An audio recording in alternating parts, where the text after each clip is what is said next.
దేవుని పరిశుద్ధ నామమునకు మహిమ చెల్లును గాక. మరొక వాగ్దానంతో మేము ముందుకు రావడానికి ప్రభు చూపిన కృపను బట్టి ప్రభువుని నేను స్తుతిస్తున్నాను.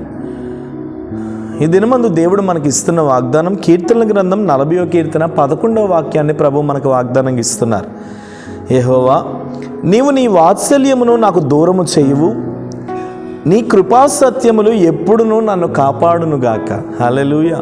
నిజమే, దేవుని వాత్సల్యత ఎప్పుడు మనకి దూరం అవ్వదు.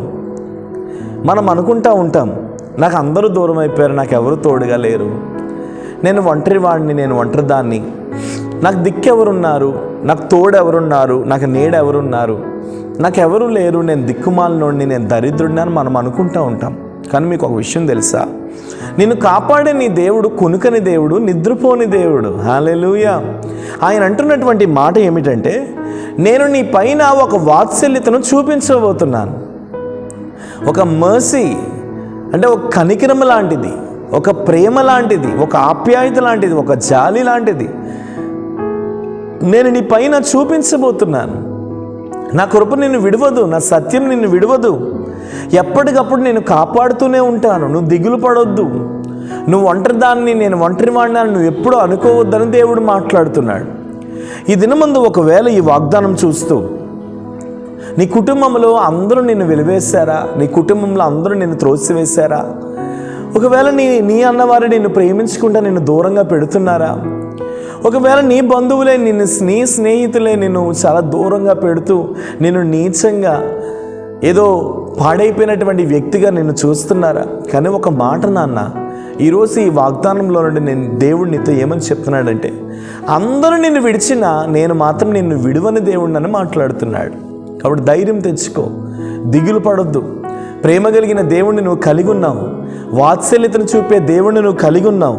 ఆయన కృప కానీ ఆయన సత్యము కానీ ఎన్నడూ నిన్ను విడిచిపోదు. ఎప్పటికప్పుడు ఆయన నిన్ను ప్రేమిస్తూ, ఎప్పటికప్పుడు ఆయన నిన్ను సంరక్షిస్తూ, ఎప్పటికప్పుడు నీ మీద జాలి చూపించే దేవుణ్ణి నువ్వు కలిగి ఉన్నావు. నువ్వు దిగులు పడొద్దు. ఆ వ్యభిచారంలో పట్టబడిన ఆ స్త్రీ మీద అందరూ రాళ్ళు ఇస్తున్నప్పుడు ఆమె ఒంటరిగా, నా జీవితం ఏంటి ఇలా అయిపోయింది, నా బ్రతికేంటి ఇలాగైపోయింది, ఎంత పాపంలో ఉన్నా ఆమెలో ఒక మానవత్వం అంటూ ఉంటుంది కదా. ఆ సమయంలో ఆమె తిన్నగా పరిగెత్తుకొని ఆ ప్రభు దగ్గరికి ఆమెను లాక్కొని వెళ్ళినప్పుడు, ఆమె కూడా వెళ్ళినప్పుడు ఆ ప్రభు ఆమెను ఓదార్చినటువంటి స్థితి. ఎవ్వరూ ఆమె మీద ఒక వాత్సల్యతను, ఒక ప్రేమను చూపించలేదు, కానీ ప్రభు మాత్రం ఆమె మీద ఒక గొప్ప వాత్సల్యతను, ప్రేమను మాత్రం చూపించాడు. ఈరోజు అదే దేవుణ్ణి నువ్వు కలిగి ఉన్నావు. నువ్వు దిగులు పడొద్దు, నువ్వు వేదన పడొద్దు, నువ్వు చడియొద్దు, నువ్వు ఏ విషయంలో కూడా కృంగిపోవద్దు. నిజమైన దేవుడిని నువ్వు కలిగి ఉన్నావు. నిశ్చయంగా ఆయన నిన్ను ప్రేమిస్తున్నాడు. కాబట్టి ఆయన వాత్సల్యత నీకు ఎన్నడూ దూరం చేయబడదు. ఆయన కృపా సత్యం నిన్నెన్నడూ విడిచిపెట్టబడవు. ధైర్యం తెచ్చుకో.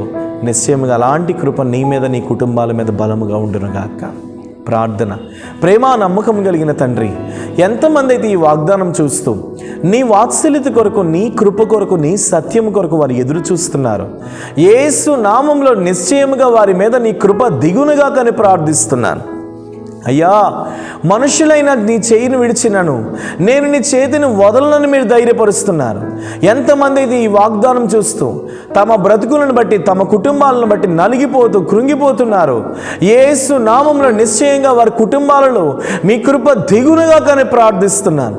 నేను ఒంటరి వాడిని ఏడుస్తున్న వారికి ఆదరణ కలుగునుగాక, నాకెవరూ లేరు అని బాధపడే వారికి ఓదార్పు కలుగునుగాక. యేసు నామంలో మీరు ఆదరించదురుగాక. మీ కృప వారిని సంధించునుగాక, మీ కృప వారిని దర్శించునుగాక. నిశ్చయంగా మీరు తాకమని, బలపరచమని యేసు నామం నీ ప్రార్థన అడుగుచున్నాను తండ్రి. ఆమేన్. God bless you. ప్రభు కృప మీకు తోడుగా ఉంది. ధైర్యంగా ఉండండి. దేవుని వాత్సల్యత కానీ, దేవుని కృప కానీ మిమ్మల్ని విడిచిపెట్టడం లేదు. నిశ్చయంగా ప్రభు కృప మీతో ఉంది. God bless you. Praise lord.